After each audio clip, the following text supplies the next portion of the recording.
we will continue to fight for the sovereignty of our country while strengthening Team Canada right here at home.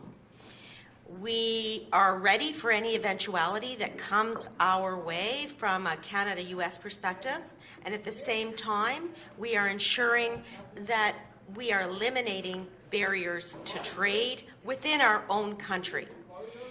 The third angle is going to be diversifying supply chains. On doit diversifier nos chaînes d'approvisionnement. Ça, c'est crucial.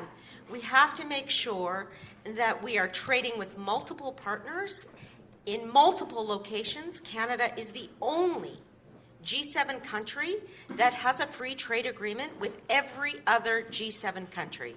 That means while we address the situation with the U.S., while we move to eliminate interprovincial barriers to trade, we are also ensuring that we diversify Canadian supply chains for Canadian manufactured products, for Canadian natural resources, for Canadian critical minerals.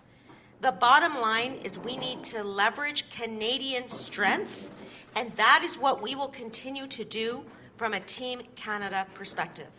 Donc, je vais passer la parole à mon cher collègue, le ministre Champagne. Well, good morning, everyone. It's good to be back. We're just back from Washington. I can tell you the tone has changed, and that's a good thing. I think this morning the Prime Minister spoke. We had hundreds of business leaders, labor union, which were with us. This is Canada's moment.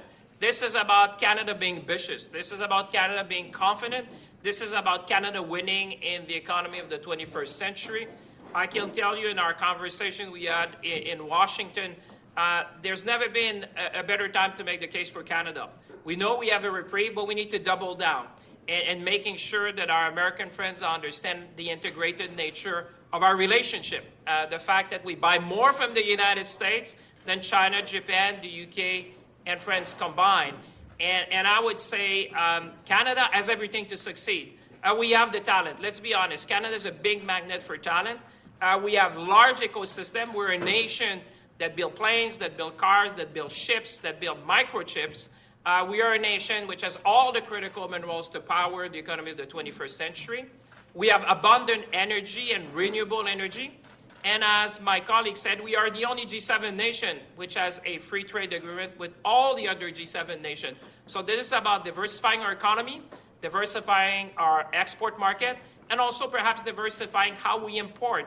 So in this sense, we're going to be focusing, as Minister Anand said, a Canada free trade agreement, a Canada first procurement policy so we can buy here domestically, and at the same time looking how we can make Canada more resilient. So en français, écoutez, on arrive de Washington. Moi, ce que je peux vous dire à Washington, le ton a changé. Je pense que nos voisins américains comprennent que le Canada est essentiel pour réaliser la grande vision du président américain. Quand on parle de l'âge d'or de l'Amérique, je vous dis, écoutez, si vous voulez réaliser cette grande vision-là, vous allez avoir besoin du Canada. Aujourd'hui, pour moi, c'est un grand moment pour le Canada. On parle d'ambition, on parle de confiance, on parle de résilience. Et vraiment, le Canada a tout pour succéder, pour avoir du succès dans l'économie du 21e siècle. On attire des talents de travers le monde. On était avec des gens ici du secteur des affaires, du monde des affaires, des gens des syndicats. La deuxième chose, on a des écosystèmes qui sont forts. Vous savez, le Canada fabrique des avions, fabrique des bateaux, fabrique des véhicules, on a des ressources naturelles. On a des minéraux critiques qui sont essentiels à l'économie du 21e siècle. On a en même temps des énergies renouvelables. On a de l'énergie en abondance. Et finalement, on est le seul pays du G7 qui a un accord de libre-échange avec tous les pays du G7. Alors, on va travailler ensemble pour diversifier notre économie, s'assurer, comme la ministre Anand, de dire qu'on a un accord de libre-échange à travers le Canada. Et en même temps, qu'on repense un peu nos marchés publics, comment on peut favoriser les entreprises canadiennes alors qu'on bâtit le Canada de demain. Alors là-dessus, ça va me faire plaisir de passer la parole au ministre MacKinnon. Merci tout le monde. Bonjour tout le monde, et ça va nous faire plaisir de prendre vos questions. Mais moi, je tiens juste à dire, je n'ajouterai pas beaucoup à ce que mes collègues viennent de dire, mais personnellement, j'ai passé la semaine la plus inspirante que j'ai passée en vie publique et peut-être dans ma vie comme Canadien. Moi, j'ai visité avec des syndicats, des entreprises dans le cœur de notre économie, les gens de l'acier, les gens de l'automobile, les gens dans ma propre circonscription. Vous savez, on compte sur une résilience et des atouts remarquables. Une résilience humaine, une innovation ce que j'en retire, c'est que le Canada va en sortir plus fort. One of the reasons we're going to come out of this even stronger is because we have natural stabilizers. We take care of our own here in Canada. It is, as I reminded Unifor workers or steel workers in Hamilton, trades workers throughout southern Ontario this week, we have, among our many advantages that François Philippe and Anita talked about, is that we look after our people. And the auto worker in Ohio or Michigan or South Carolina cannot count on the solidarity and the stabilizers that Canadians have decided to give themselves in our economy. So should the worst happen, and we are by all means working to ensure that that does not happen, we are ready and prepared, and we will look after Canadians. But what I think will come from this is a version of the best. It's time to get on with focusing on our economy, focusing on what we can fix here in Canada, focusing on continuing to open ourselves to the world, and we'll do it with the best men and women that exist on the planet. Canadian men and women, des Québécois, des Canadiens, des gens à travers ce pays-ci qui ont fait preuve d'innovation, d'entrepreneurship et surtout de solidarité et de résilience, et ce, à travers les siècles. Donc, merci beaucoup.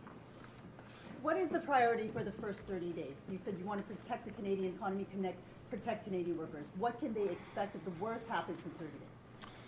Well, we will be there with, obviously, assistance for Canadian workers, and that will take many, many forms. We will help businesses adapt to a new reality.